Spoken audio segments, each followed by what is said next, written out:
আল্লাহ জানে বিএনপি ছাড়া দ্বিতীয় কোনো দল নেই।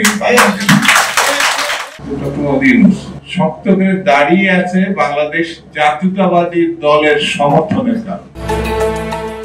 বাংলাদেশে গণতন্ত্র পুনঃপ্রতিষ্ঠার জন্য আমরা যাকে সমর্থন দিচ্ছি তিনি হচ্ছেন ডক্টর মোহাম্মদ ইউনূস। বিএনপি সমর্থনের কারণে ডক্টর মোহাম্মদ ইউনূস সরকার টিকে আছে। শনিবার দুপুরে জাতীয় প্রেস ক্লাবের জহুর হোসেন চৌধুরী হলে এসব কথা বলেছেন বিএনপির ভাইস চেয়ারম্যান শামসুজ্জামান দুদু।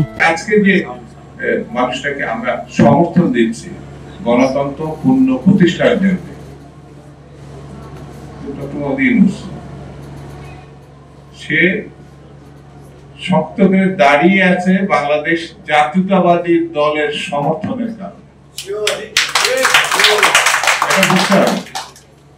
কেউ যদি এটা অস্বীকার করে, বিএনপি যদি সমর্থনটা প্রত্যাহার করে, তারপরে যে কি অবস্থা হবে কিন্তু সে এটা বুঝতে পারছে না বা বুঝতে দেওয়া হচ্ছে না। আমরা সমর্থন করি তাকে।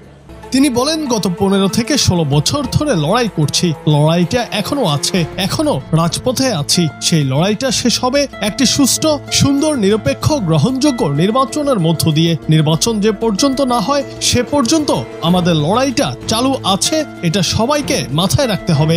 লড়াইটা 15 বছর 16 বছর করেছি, আমরা এখনো রাজপথে আছি। লড়াইটা মীমাংসা হবে স্বচ্ছ, স্বাভাবিক, গ্রহণযোগ্য একটি নির্বাচনের মধ্য দিয়ে। বিএনপির এই নেতা বলেন, বাংলাদেশকে বহিঃশত্রু থেকে বাঁচাতে হলে দেশের ভেতরে যেসব শত্রু আছে তাদের মোকাবিলা করতে হবে। বাংলাদেশকে বিকশিত করতে হলে একটি রাজনৈতিক সরকার দরকার। সেই রাজনৈতিক সরকার আসবে নির্বাচনের মধ্য দিয়ে। যদি বহিঃশত্রুর হাত থেকে বাংলাদেশ রক্ষা করতে চান, বাংলাদেশকে বিকশিত করতে চান, বাংলাদেশের সত্যিকারের বাংলাদেশের রূপান্তরিত করতে চান, তাহলে একটি রাজনৈতিক সরকার দরকার এবং সেই রাজনৈতিক সরকার আসবে নির্বাচনের মধ্য দিয়ে। দুদু বলেন, আমি বলছি না বিএনপি ক্ষমতায় আসবে, যে দলই ক্ষমতায় আসুক নির্বাচনের মধ্য দিয়ে হতে হবে এবং বাংলাদেশকে এগিয়ে নেওয়ার জন্য তারা কাজ করবে। একটি গণতন্ত্রের উত্তরণের জন্য একটা নির্বাচনের, ভালো নির্বাচনের প্রত্যাশা করছি।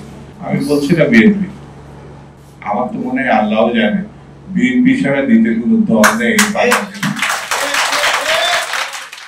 যারা নির্বাচনের বাইরে চিন্তা করছেন, যারা বিএনপিকে বাদ দেওয়ার চিন্তা করছেন, তাদেরকে বলবো শহীদ জিয়া রহমান, বেগম খালেদা জিয়া, তারেক রহমান, সুনীল গুপ্তদের দিকে একটু তাকান, তাহলে বুঝতে পারবেন রাস্তা সোজাসুজি না ঘুরপেশের মধ্যে আছে।